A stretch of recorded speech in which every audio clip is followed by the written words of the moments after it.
Bienvenidas y bienvenidos a nuestra primera entrevista presidencial desde la comunidad ciudadana. El día de hoy estamos con el candidato Jaime Mulet, quien es abogado, magíster en administración de empresa, cristiano, militante de la Federación Regionalista Verde Social y quien es parte de uno de los 4 candidatos oficiales a la primaria del denominado oficialismo. Así que, Jaime, bienvenido a nuestro canal Ciudadano. Bueno, muchas gracias por la invitación. Aquí estamos a vuestra disposición. Muchas gracias, Jaime. Para partir, quisiera que nos contaras un poco cuál es el proceso de reflexión que motiva a la Federación Regionalista Verde Social de presentar una candidatura a la primaria, no en alianza con los otros partidos y demostrando que tiene un proyecto propio. ¿Cuál sería el proyecto que representa hoy día la Federación? Bueno, yo creo que es la concreción o seguir un sueño, una propuesta que tenemos, que hemos ido construyendo en todo Chile con mucho esfuerzo, pero también con mucha claridad, fíjate.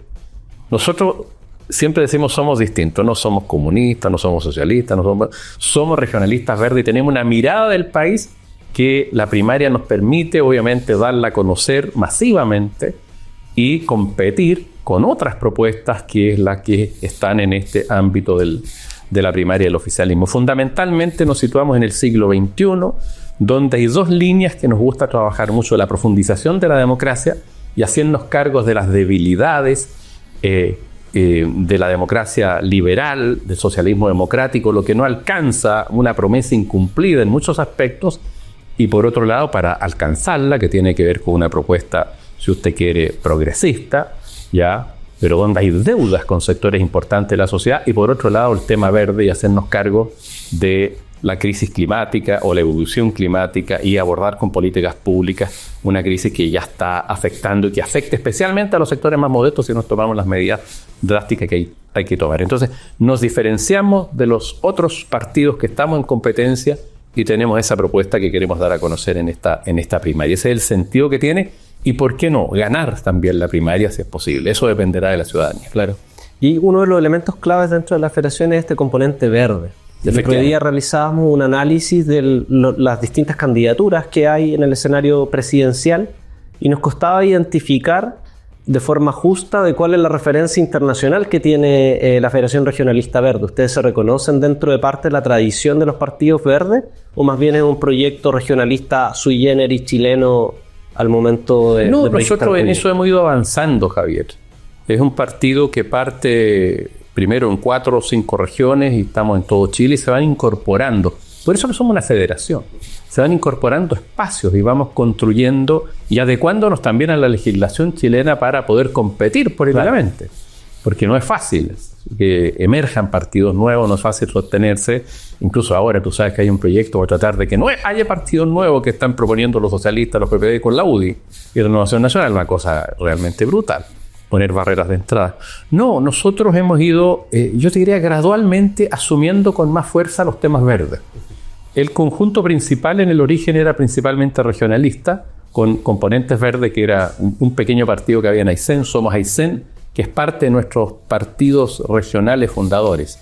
Pero no, hemos avanzado en eso. Incluso la Global Green, que es la organización internacional que acoge a los partidos verdes, somos parte de ella desde el verano pasado, que nos incorporamos, de manera que vamos asumiendo la línea verde con mucha fuerza. Uno de los elementos principales que se discute, a lo menos en el Congreso, y que lo acabas de mencionar, es la reforma al sistema político. ¿Cuál es el análisis que ustedes realizan a la crisis que enfrenta el sistema político? ¿Y cuáles creen que serían soluciones acordes, más allá de lo que se discute en el Congreso? La hemos planteado, pero yo te diría que el proyecto de reforma constitucional que hicieron los senadores y que están tratando de apoyar es realmente una burla, digamos. Es un cartel el que están formando, en términos de competencia. Están levantando una serie de barreras para no tener competencia. Yo lo he dicho desde el principio, me he opuesto categóricamente a ese proyecto porque lo que hace es incluso meter la mano a la urna. O sea, es un proyecto muy antidemocrático, donde establece un umbral que uno lo puede entender, y de ahí voy a volver a eso, porque el umbral a nosotros no nos complica. Pero la forma en que tratan de adecuar el umbral es quitando candidatos que sacan más votos y reemplazándolo por candidatos de ellos, digamos, de los partidos más grandes, porque te exigen un mínimo del 5% a nivel nacional. Entonces pueden haber candidatos que saquen primeros lugares en muchas regiones o en muchos lugares, y si no tienen el 5% a nivel nacional, los cambian por candidatos de partidos, claro, que han sacado el 5%. Y eso obviamente es antidemocrático. Si queremos hablar, y lo he planteado yendo al fondo, entonces ese proyecto de los senadores, que hay que decirlo, mire, es un proyecto entre RN, la UDI, el Partido Socialista y el PPD. En el Senado. O sea, en el Senado, ni más ni... Y además lo aplican a los diputados y no a los senadores. Realmente es brutal. Yo no sé, la verdad, menos mal que se trabó en el Senado esta semana. ¿Qué planteamos nosotros? Si queremos umbral, perfecto, pero vamos a listas únicas nacionales. Listas ideológicas, ¿me entiendes tú? Ya tú votas por un candidato más liberal, verde, en fin, de derecha, de izquierda, comunista, lo que tú quieras, pero listas nacionales, donde hay voto ideológico, que representen propuestas concretas, y la sociedad elige y vota por ideas. Pero no en este esquema actual de un sistema, cierto, electoral que aplica un sistema proporcional corregido, donde obviamente esa situación no se da. No se da la igualdad de competencia, no se da, yo voy, si queremos, incluso les he dicho, si quieren menos diputados, bajemos a 120, pero vamos con listas nacionales, que la gente vote por contenido. Y lo otro que es muy importante sí hacer, que yo creo que hay algunos elementos comunes en este proyecto, y uno que presenté yo en la Cámara de Diputados hace 2 años, es que busca que hay que ordenar algunas cosas así. Por ejemplo, que prime la voluntad colectiva por sobre la voluntad individual.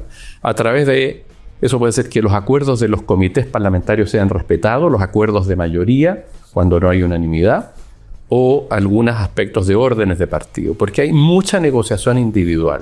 El Congreso hoy día hay mucho parlamentario que negocia persona a persona y no prima voluntades colectivas ni posiciones políticas, sino que más bien posiciones personales o territoriales. Y eso no puede ser. ¿Y ahí cómo dialoga esta propuesta de lista nacional con la representación regional? Porque uno de los argumentos que se dan contra cuando se planteó esta discusión en el proceso constitucional fue que las élites santiaguinas serían las que finalmente determinarían quiénes son los candidatos que se privilegiarían en las listas por sobre una representación territorial, y que algunas regiones, por su menor población, querían subrepresentado con menor capacidad de elegir gente de su propio territorio, dado de que el orden no va a depender de ellos estrictamente. Entonces, ¿cómo dialoga con un partido regional? Bueno, yo creo que eso no es incompatible, porque tú tienes que modificar el sistema completo. Tienes que ir a un régimen semipresidencial, donde tú tienes que tener una Cámara de Representantes, ¿cierto?, donde esté el poder realmente en primer ministro, y un Senado o una especie de consejo, como lo tienen en algunos lugares, o Senados donde hay una representación territorial y donde tenga algunas atribuciones. Las políticas propiamente deben estar, obviamente, en la Cámara de Representantes o Cámara de Diputados, ¿cierto? Y otro donde haya representación territorial y equilibrio y establezca esa corrección. Y lo otro que hay que hacer con mucha claridad en el país, creo yo, es también distinguir las vocaciones políticas. O sea, usted tiene que distinguir muy bien el trabajo a nivel local, con alcaldes y concejales, el trabajo a nivel regional, con gobernadores elegidos como ahora y consejeros regionales o parlamento regional, y el trabajo nacional.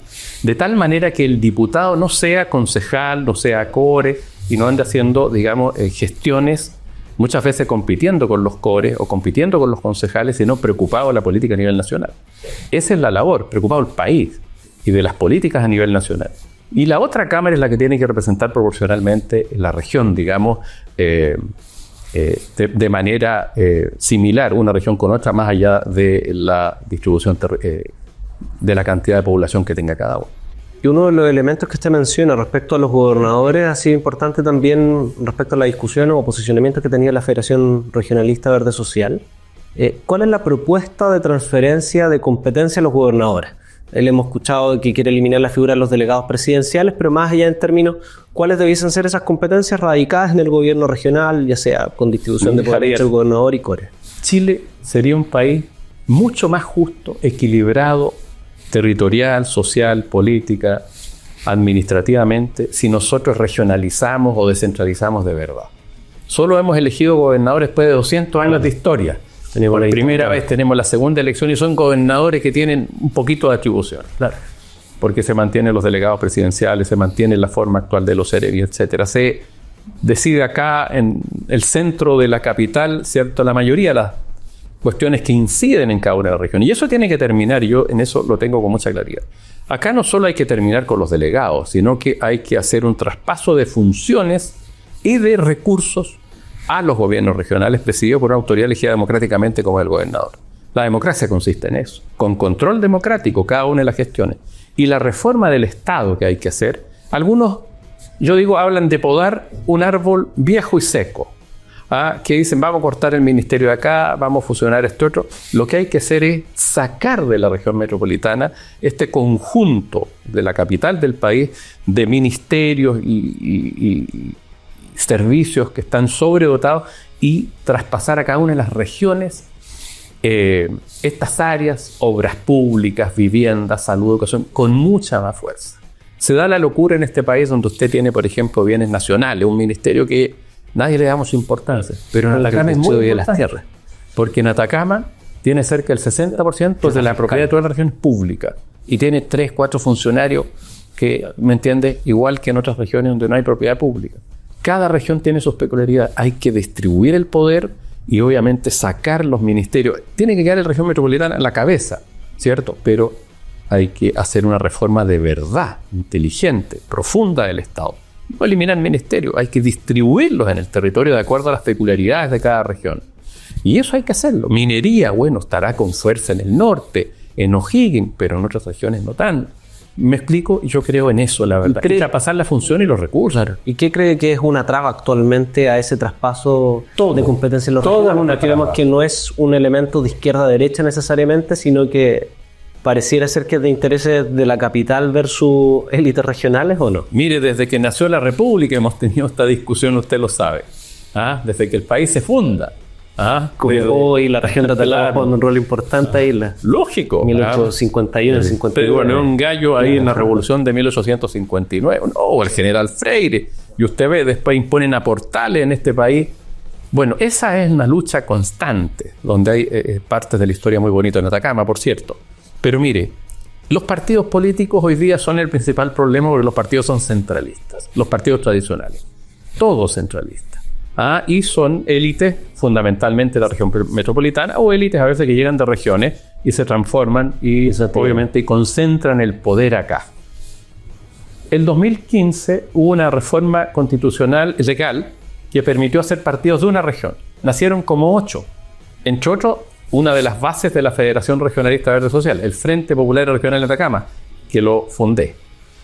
Norte Verde en Coquimbo.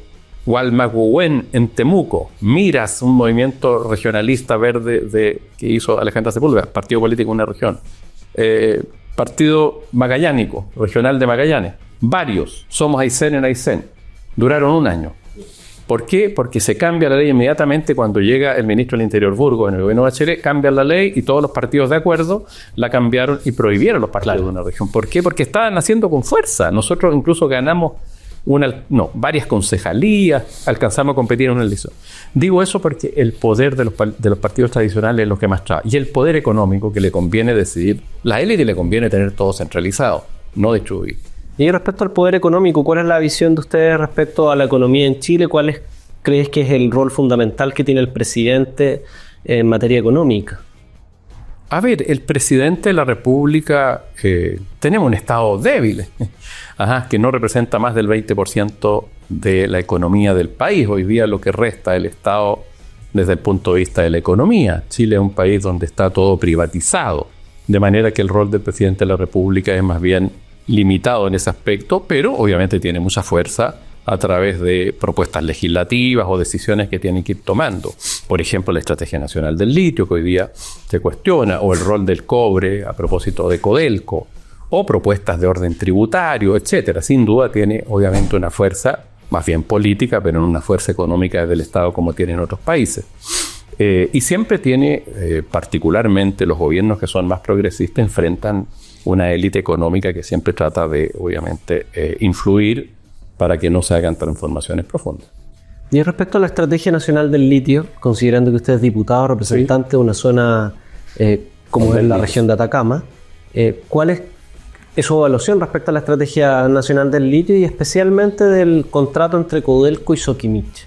Mire, yo estudié mucho, parto por lo último, el contrato entre Codelco, Corfo y Soquimich y terminé aceptándolo. Ha sido muy controversial esto.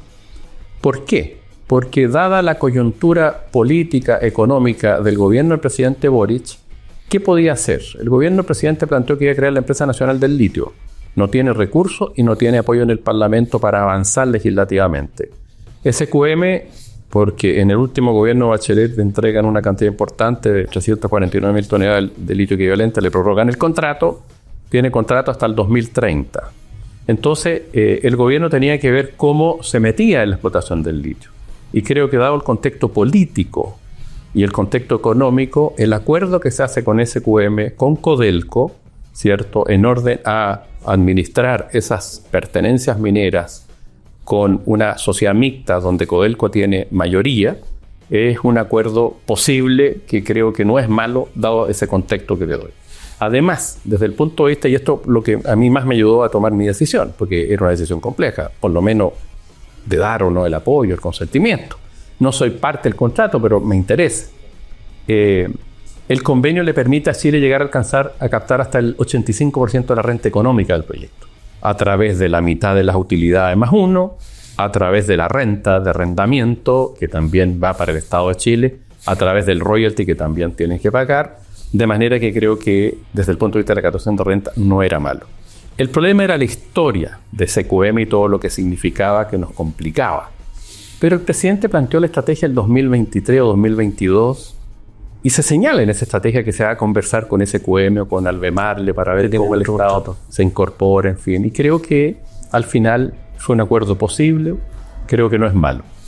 El otro camino de licitar creo que era muy riesgoso. Podíamos haber terminado sin una licitación concretada, como le pasó a Piñera. Piñera hace 2 licitaciones en su primer periodo y en su segundo periodo, y las 2 terminan en la Corte Suprema. Y usted, que es abogado, al igual que yo, pues fue por falta de consulta indígena. Claro, por distintas razones. La última fue por consulta indígena, la otra por corrupción, me parece, la del 2010. Había un subsecretario comprometido, relacionado en alguna de las empresas. Sí, fue participación de fondo en la adjudicación del litio. Entonces, es muy complejo. Entonces, creo que haber licitado, que es lo que reclaman grupos interesados legítimos, el grupo Errázuriz, por ejemplo, que quiere participar en el salar, legítimamente lo digo, bueno, tenía un riesgo, a mi juicio, mayor, que podía haber dejado esto sin solución y haber dejado instalado un gobierno de la derecha, porque es una posibilidad real que hubiera resuelto esto y hubiera sido peor. Esa fue mi conclusión. Y ahí en materia, por ejemplo, los riesgos que han sido advertidos por posiciones monopólicas que podría tener en materia de nitrato, ¿no lo ve como un posible riesgo también que tiene este contrato al haber sido firmado con Sokimich y que adquiere una posición mucho mayor en términos de relevancia en el mercado? Bueno, creo que el control lo va a tener Codelco, que es una empresa del Estado, aunque es un control mayoritario. Me da cierta garantía, digamos, que no debiera haber el abuso de una posición dominante, o si lo hay, digamos, es una decisión también del Estado, digamos, a través de una empresa que tiene el control, mayoritario al menos. No me complica, es un tema complejo y difícil, o sea, las alternativas eran, a mi juicio, más difíciles y más riesgosas.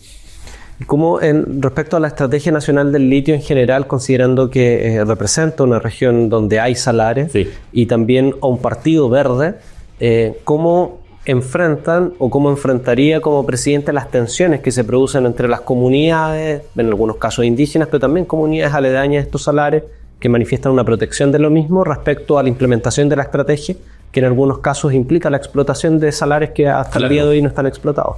Mire, a mí me pareció interesante lo que hace el presidente de la Estrategia Nacional del Litio, donde entre otras materias, además, crea el Instituto Nacional del Litio y los Salares para hacer investigación, lo que me parece muy bien y un avance, y ya se están licitando algunas cosas. Lo sigo con mucho interés porque me interesa que quede en Atacama.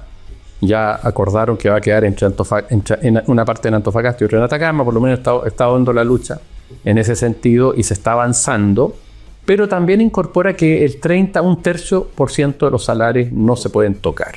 Y eso ya es un avance de 0 a un 30% de intangibilidad. Yo creo que eso es importante. En tercer o cuarto lugar, establece que tiene tecnología adecuada, o sea, no seguir haciendo explotación del litio por la mera evaporación, sino que estableciendo métodos modernos de inyección para afectar menos los salarios. Estudiar los salarios a propósito del Instituto Nacional que se va a dedicar a la investigación también. Entonces, hay avance en ese sentido.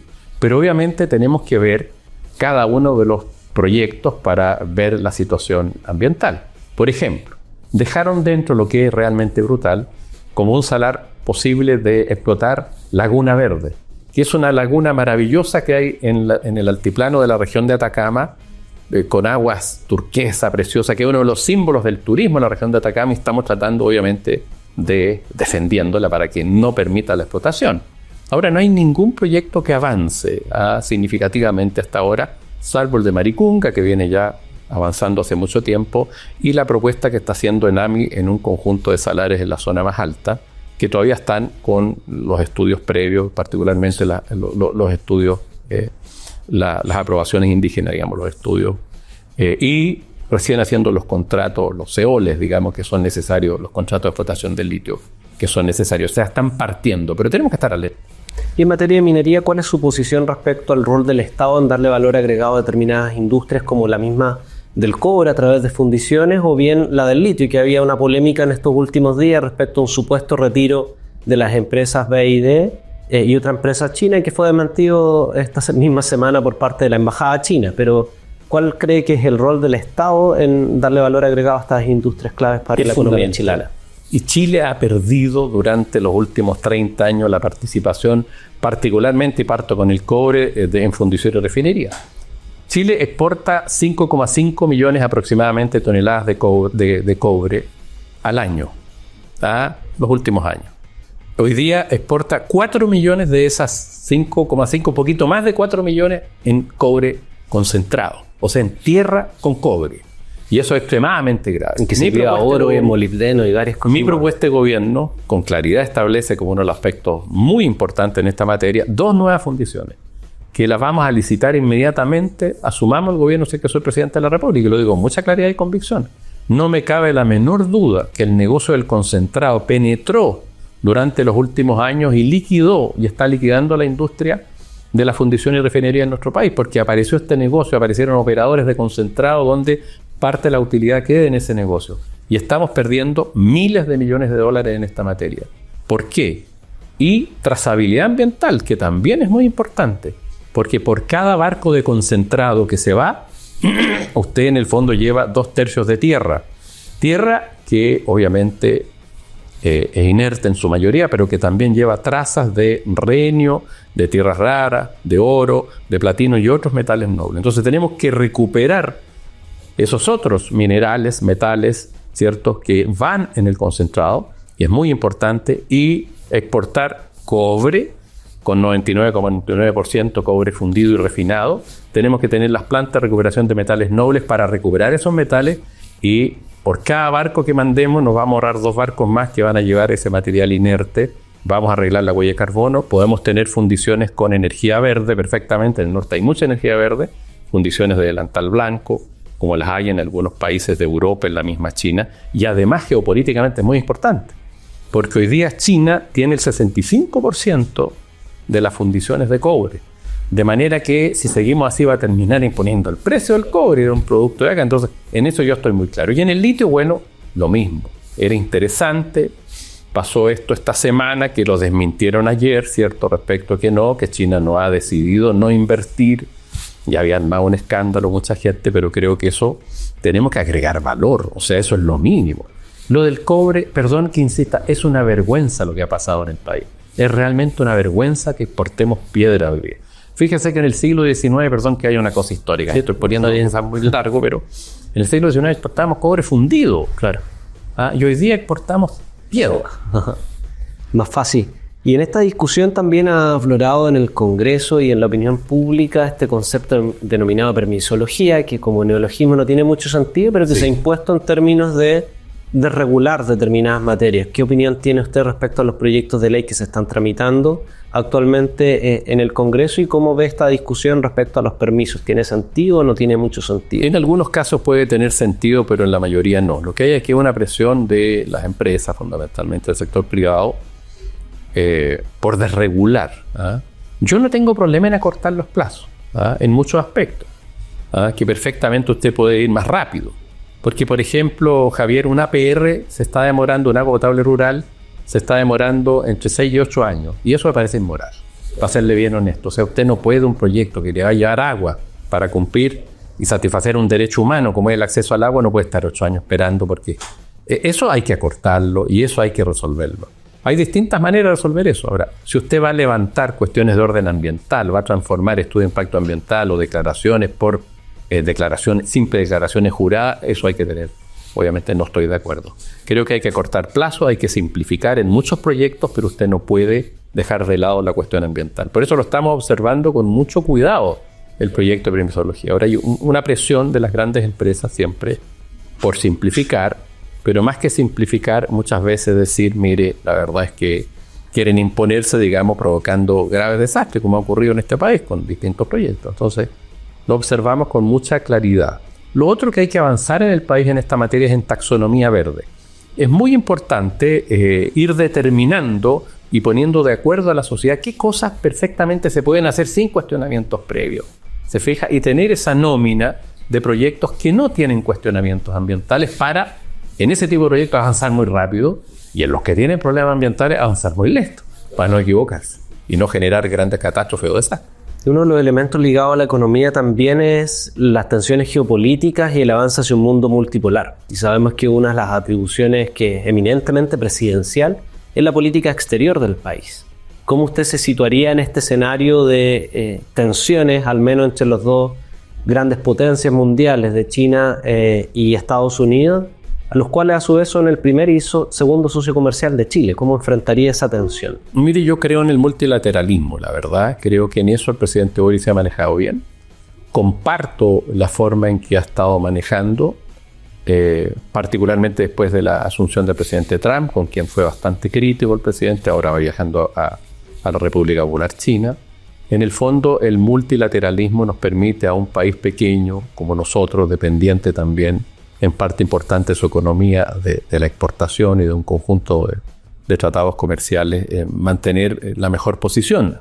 Creo que debe potenciarse ello, digamos, y mantenerse en esa posición. Buenas relaciones con las distintas potencias, mantener el vínculo también con Europa, pero me gustaría crecer más en los vínculos en América Latina. El presidente está haciendo un esfuerzo importante con Brasil, que es el país más voluminoso económica y poblacionalmente.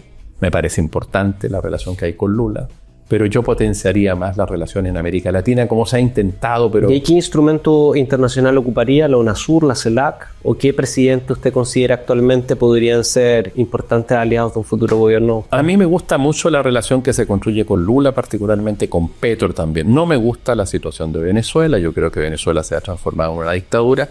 No me gustan los presidentes que se apendan, para serle bien honesto.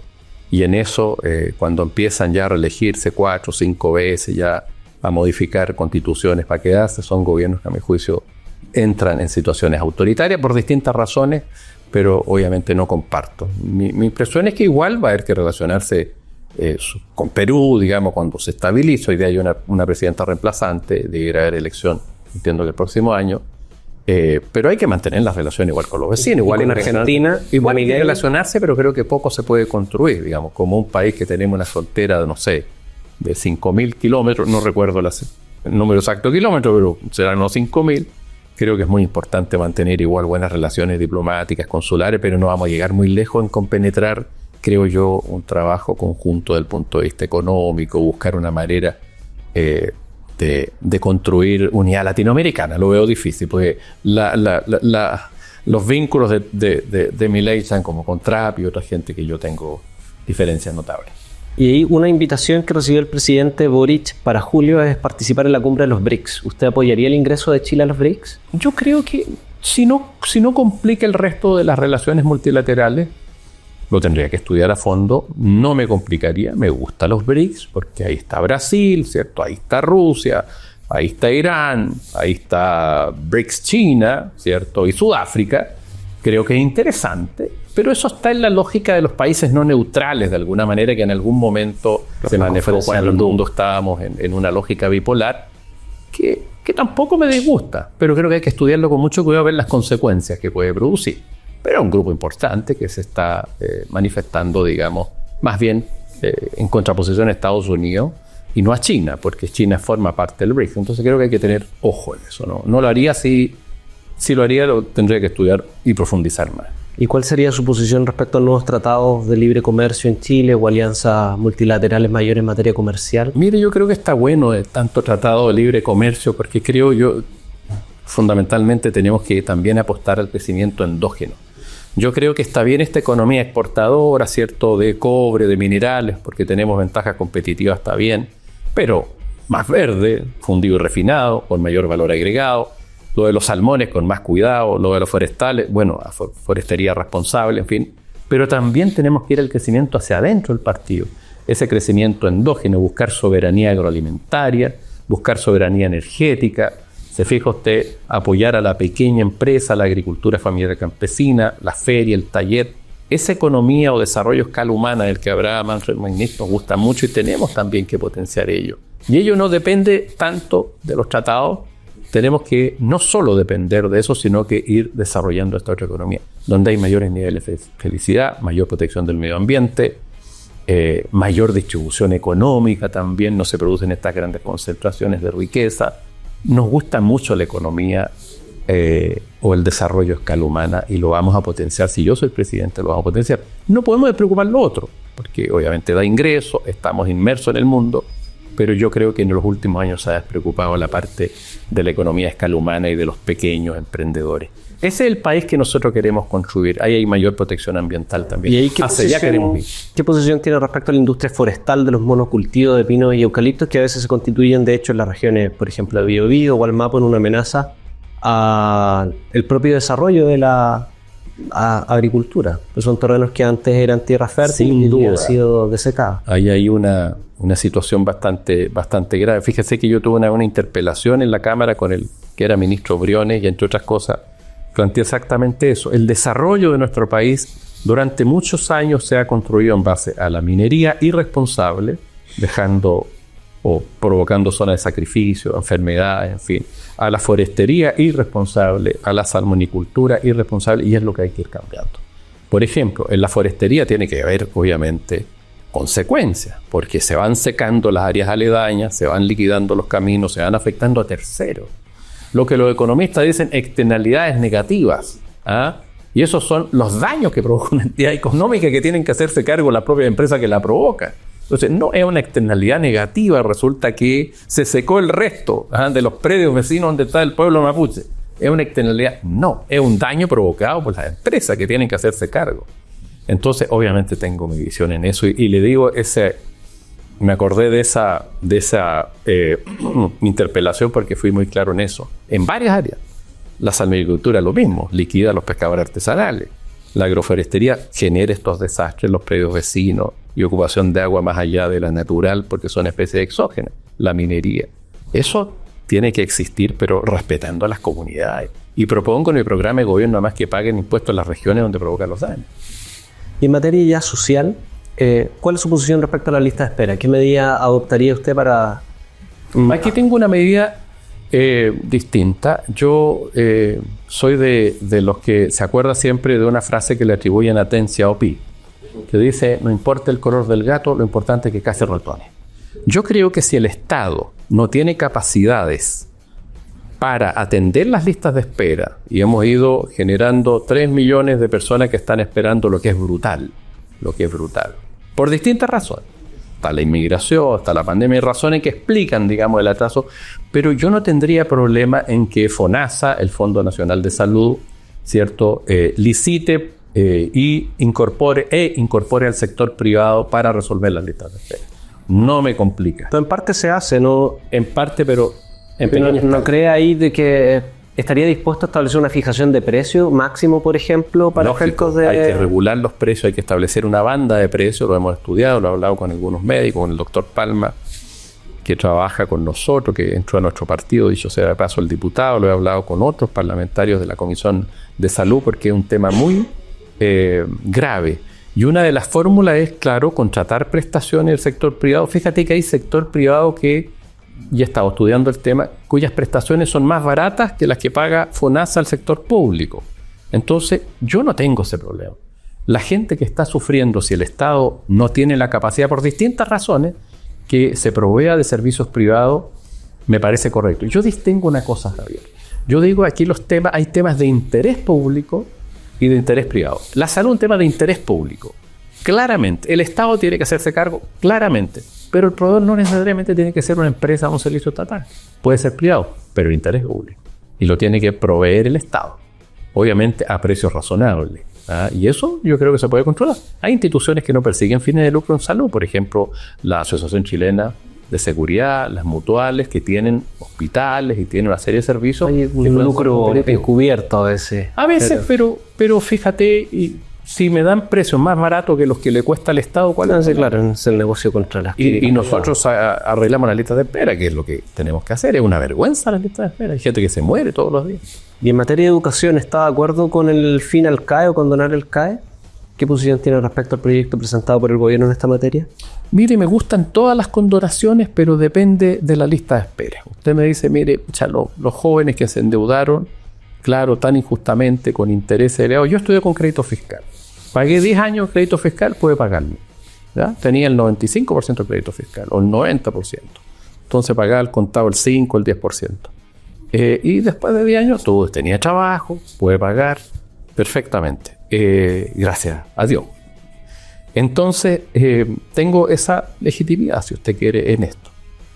Respecto de condonar, depende. Si hay recursos en el Estado, yo condono. Y si hay recursos en el Estado limitado, yo primero voy a salud. Porque creo que la viejita, o el viejito, o el adulto mayor, que tiene 80 años, que se mamó la dictadura, que trabajaba 60 horas al día, que hoy día tiene reumatismo, y está esperando, no sé, 6 meses, un año por una lista de espera para un especialista hasta antes que el que tiene 30 años. Y entonces depende de los recursos. Claro. Y en materia de vivienda, ¿cómo enfrentaría la crisis habitacional? Excelente pregunta, porque tengo una propuesta, un eje principal de mi propuesta programática es la construcción de vivienda, de la siguiente manera. Vamos a aumentar la construcción de vivienda pública y privada. ¿De qué manera? La privada vamos a colocar incentivos tributarios, claramente incentivos tributarios, como el DFL2 que existió hace algunos años atrás. Vamos a incentivar con subsidio la tasa de interés para que sectores medios puedan bajar sus niveles, su conjunto de ingresos para poder acceder a los créditos hipotecarios, porque hoy día no les da porque las casas y los departamentos están muy caros y los sueldos más bajos, entonces tenemos que subsidiar la tasa de interés para que puedan acceder al hipotecario los sectores medios. Tenemos que poner incentivos tributarios para que se construyan muchos departamentos, muchas casas, bajen los arriendos.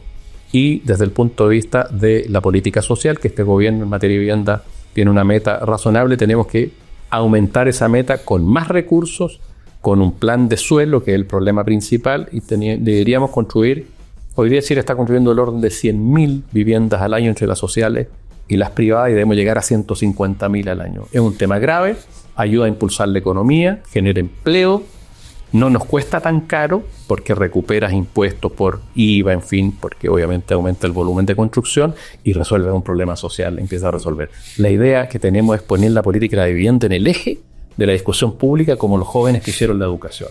Y estar ojalá 2 o 3 gobiernos resolviendo el tema de la vivienda de los sectores más modestos y los sectores medios del país. En materia de pensiones, usted fue uno de los redactores del primer proyecto de retiro. Así es. ¿Estaría dispuesto a autorizar nuevos retiros con fines particulares? Por ejemplo, el de vivienda.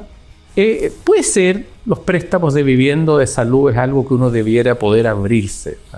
Si el Estado no es capaz de proveerte una salud razonable, yo no me cerraría a abrir la posibilidad de que parte de esos ahorros, un porcentaje tú lo puedas usar para salud. De hecho, ya se puede en caso de enfermedades terminales, que fue una apertura pequeña, pero no me cerraría eso. Pero no estos retiros abiertos a cualquier cosa. Creo que hoy día que se hizo una reforma al sistema previsional, creo que afectaría a las pensiones futuras con claridad. ¿Y en materia de reforma previsional estaría dispuesto a modificar el sistema de administración de los fondos de pensiones, entendiendo que ya se realizaron modificaciones respecto a las tasas de contribución? ¿Cree que el Estado podría tener un mayor rol en la administración o en la recaudación de estos fondos? Teóricamente, yo era partidario de terminar la AFP, pues. Igual que Yanis Jara, igual que yo diría el gobierno en general, ¿te fijas? Pero la ciudadanía no nos dio un respaldo mayoritario. La ciudadanía, y hay que tomar en cuenta eso. ¿Pero cómo se expresa ese apoyo de la ciudadanía? Rechazó una propuesta constituyente que establecía con claridad determinada postura, entre otras, que las prestaciones de orden social estuvieran en manos del Estado. Entonces hay que construir acuerdos, y ahora se construyó un acuerdo que a uno le podrá gustar o no, pero creo que fue un acuerdo interesante desde mi punto de vista y que permitió al menos un avance. ¿Qué haría yo en los próximos 4 años? No le metería mano en los próximos 4 años al sistema previsional, porque creo que hay que ver cómo funciona primero y se va a implementar como en 3 o 4 años. Entonces, si todavía no está en régimen una reforma, pero creo que es muy interesante haber avanzado en que 4,5% ya quede en manos de un sistema social.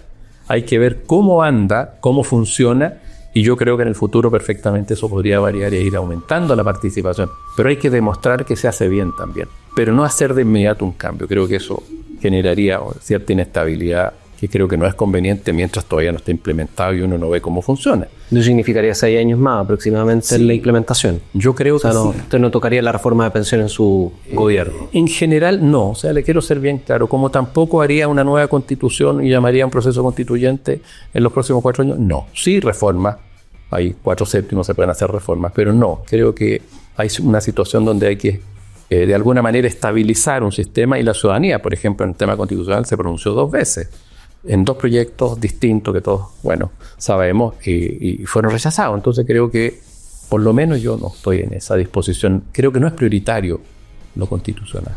Bien, una de las propuestas de salario mínimo que ha realizado la CUT el último año es subir progresivamente hasta $1.000.000 el año 2030. ¿Qué posición tiene respecto al salario mínimo en un futuro gobierno de usted? Yo creo que el salario mínimo en Chile es muy mínimo. Y siempre he apostado, obviamente, por avanzar más en materia de salario mínimo. Yo creo que las grandes empresas pueden pagar más en el país. Y yo haría una distinción, que de alguna manera este gobierno lo hizo cuando llegó a los $500.000, ayudando a las MIPYMES, digamos, a subsidiando parte del alza. Y yo creo que se puede avanzar mucho más rápido con la misma metodología. O sea, las grandes empresas tienen que pagar más. Y las pequeñas tienen que ser ayudadas por el Estado a cumplir eso durante un periodo.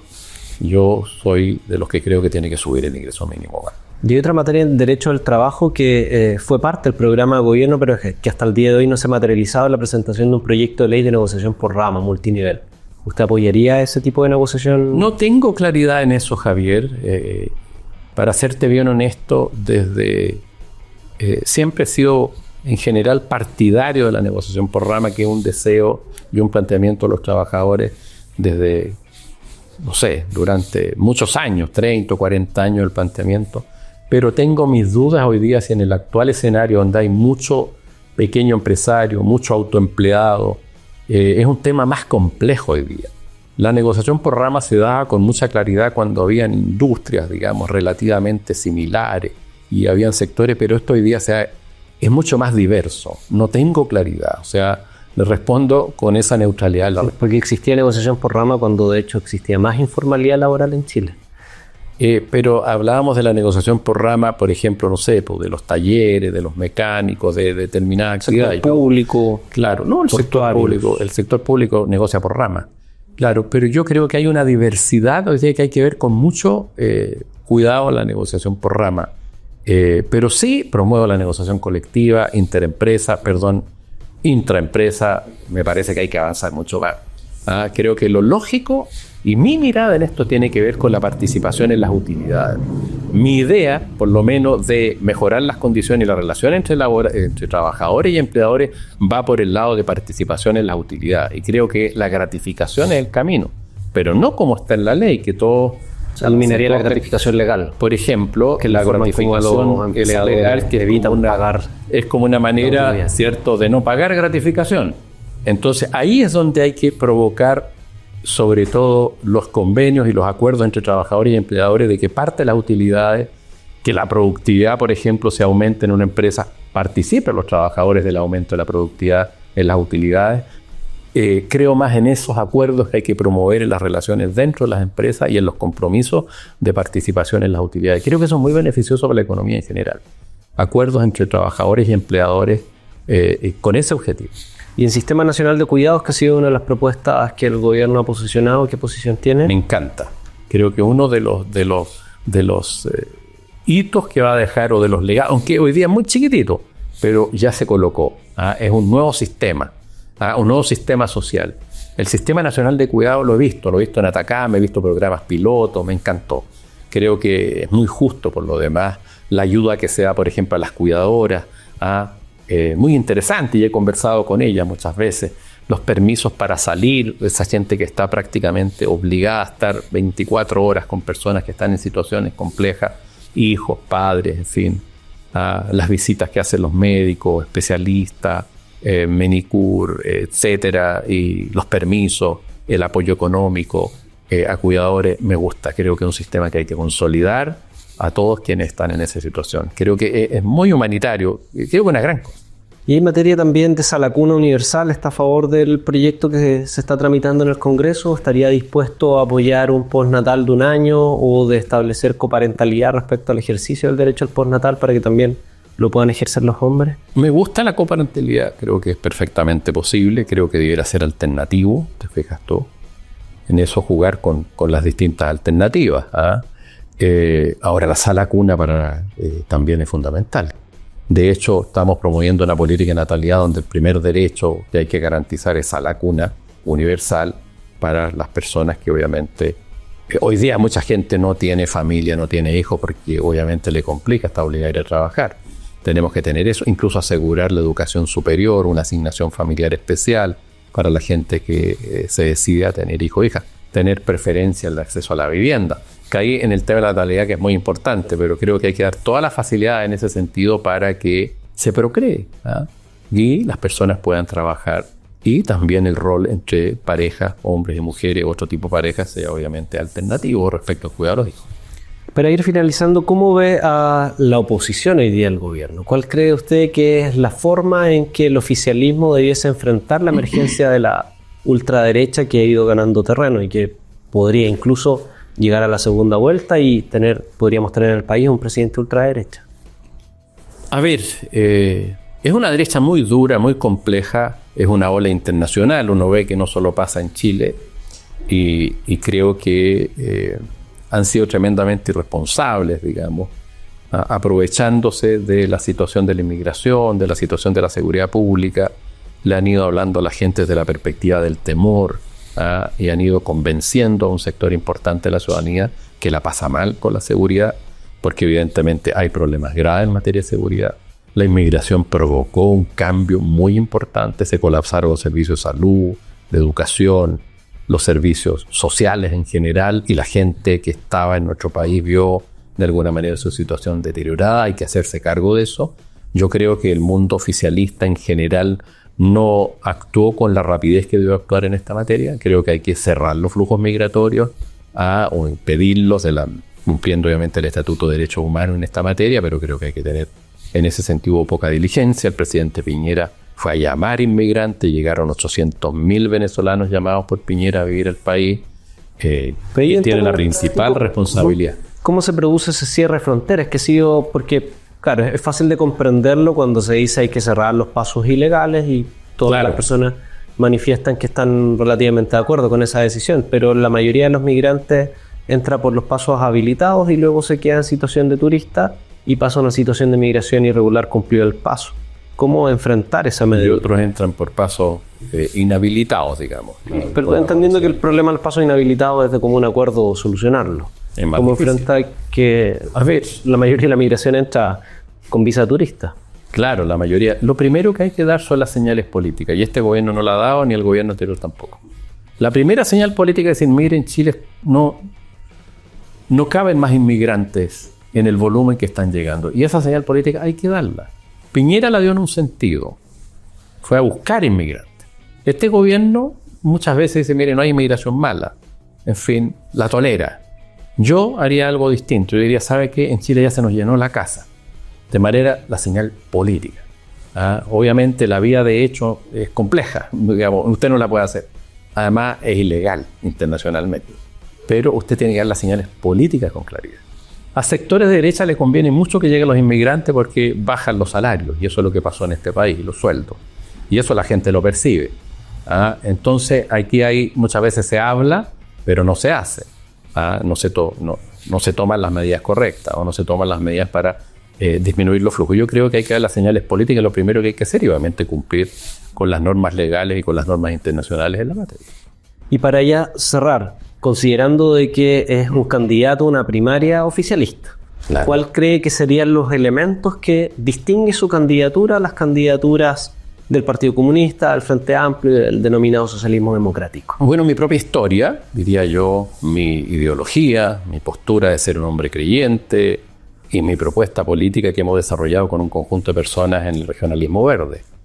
Que algunas cosas hemos gozado acá, un modelo económico diferente, con esta preocupación también por la economía a escala humana, endógena dentro del país, esa mirada verde de cada una de las políticas públicas, hacernos cargo de la urgencia climática con políticas en cada una de las cosas, el 1.000.000 de techos solares y los cambios estructurales que hay que hacer en el modelo. Por ejemplo, a propósito de los techos solares, en Chile deberíamos tener millones de techos solares y tenemos, no sé, 10.000, 20.000, porque las grandes empresas generadoras de energía obviamente lo van impidiendo de distintas maneras. Hay una manera de ver el mundo y una idea de país distinta que está en nuestras propuestas y que la gente puede obviamente revisar en nuestras redes sociales. Pensamos en un Chile distinto. Muchas gracias, diputado Jaime Mulet y candidato a presidencial por la Federación Regionalista Verde Social.